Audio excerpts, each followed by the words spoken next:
ಹಿಸ್ಬುಟ್ ಅಡ್ಡೆಯ ಮೇಲೆ ಪೊಲೀಸರಿಂದ ದಾಳಿ, 3 ಜನರ ಬಂಧನ, 43,100 ರೂಪಾಯಿ ನಗದು ವಶ.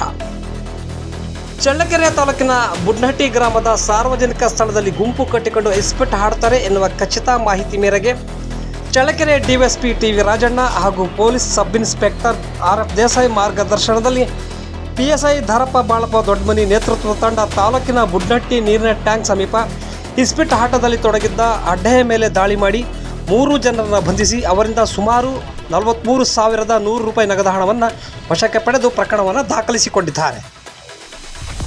ಈ ದಾಳಿಯ ವೇಳೆ ಪಿಎಸ್ಐ ಧಾರಪ್ಪ, ಪೊಲೀಸ್ ಪೇದೆಗಳಾದ ಶಂಕರಣ್ಣ, ಅಶೋಕ್ ರೆಡ್ಡಿ, ತಿಪ್ಪೇಸ್ವಾಮಿ, ತಿಲಕ್ ರಾಜ್ ಇದ್ದರು.